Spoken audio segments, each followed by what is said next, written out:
As RJ just mentioned, my name is Grace Callahan, and I did an internship with First Stage Theater in Tysons Corner, Virginia. Also McLean. They're kind of confused in that area. They also call it Vienna, and it's in the northern Virginia area there. I am an English and Spanish double major, but I had the opportunity to do this arts management project because I have 3 years work study experience as a house manager for our theater department. So First Stage is the first professional theater in the Tysons Corner area in the Fairfax, Virginia, the Fairfax County of Virginia. And so they kind of are, you can't quite see from this sign, but they kind of do theater out of a warehouse, which is a testament to the fact that you can do art anywhere, art knows no bounds, all those sorts of great things. And we did 2 shows while I was there. I got to come right as they're finishing up Noises Off, which is a hilarious slapstick comedy by Michael Frayn about doing a play. And then also, while I was there, we went through the entire process of Souvenir, which is another funny play about a woman named Florence Foster Jenkins who really, really, really loves to sing and loves when other people listen to her sing, but she's not very good at it. And I got to stay for opening night of that, and then it was back to Cornell. So our first Noises Off, we had a pretty large cast, 1, 2, 3, 4, 5, 9 people, and there were a couple backstage people. During this time I really got to focus on things that I've kind of already known how to do in theater with the arts administration. I learned how to run a box office, run the cash drawer, those sorts of things. And I also had an opportunity to work with the concession stand, which I'll go into a little bit more later.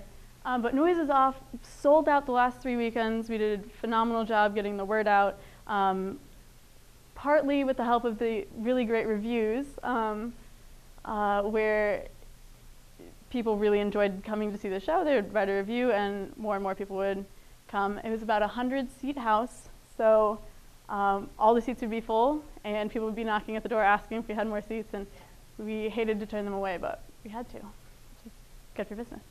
I had quite a few opportunities while I was there. I helped bring in customers, but as a lot of you who do nonprofit sorts of things know, you can't survive on just ticket sales if you're a small theater. So we sent out mailings that also asked donors to send some money, explaining what we were doing and explaining the success of the theater and asking them for their financial support.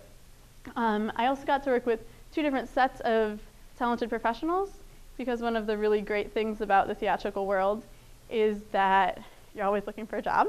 It's freelance, and so you get one really great play will come in, and then as soon as the play's over, you get a new director, you get a new fresh audience, you get a new fresh set of actors and backstage professionals. So I had a really large amount of networking opportunities with the 2 separate sets of people from each show.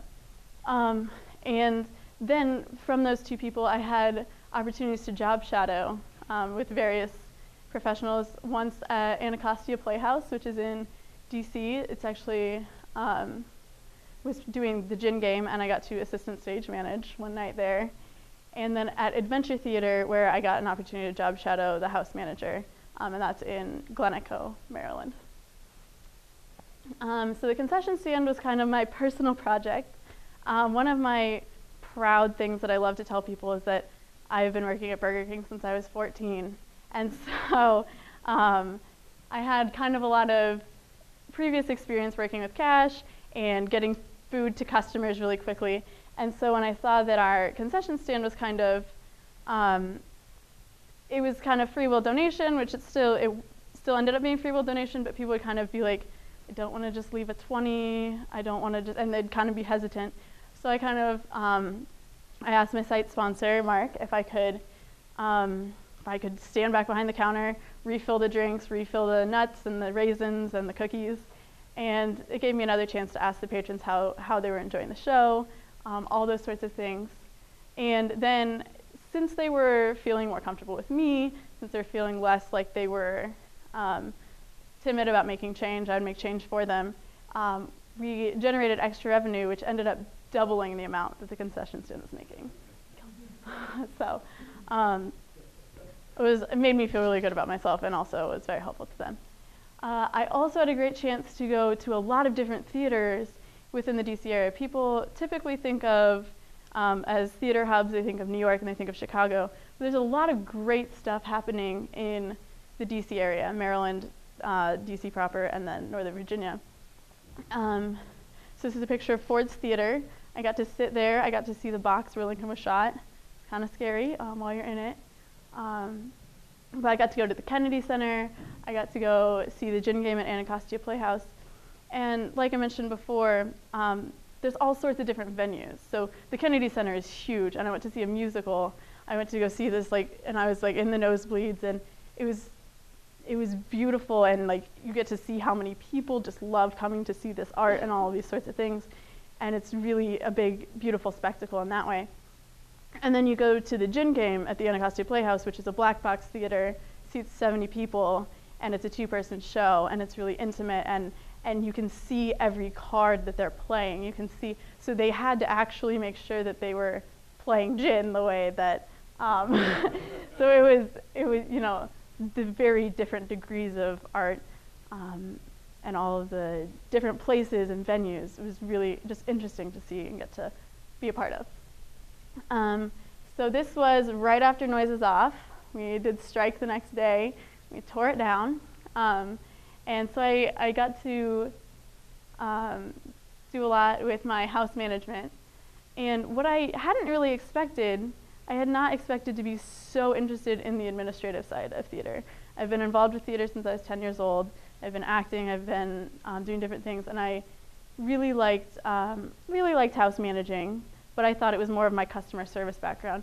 But as I got into it, I kind of realized that I liked the financial side. I liked seeing how much money we were making, seeing if we were on budget, and all of those sorts of things. So I'm interested now in business school, which is a strange thing to come out of a theater and say, oh, look, I'm going to go get an MBA now, but what happened with me? I also had a huge professional impact. Like I mentioned, I have built a fairly large network of local theater professionals. I still communicate on Facebook with a few of them. One guy we had to bring in from New York, so I have a contact in New York if I ever make it up there. And I also developed some marketable skills, the typical things you get doing administrative work, data entry. We did some mailings, like I mentioned, and I also had, since I was there over Christmas and right over the end of the year, I had a chance to do some tax preparation for our theater and see, as well as manage the database of patrons, which was really helpful for the mailings and all that sort of thing. So I just wanted to thank everyone involved. I want to thank Rodney and Elizabeth Black, the alumni of Class of '73, the Career Engagement Center, Mark Crixton, my site sponsor, and my faculty sponsor, Janine Bless.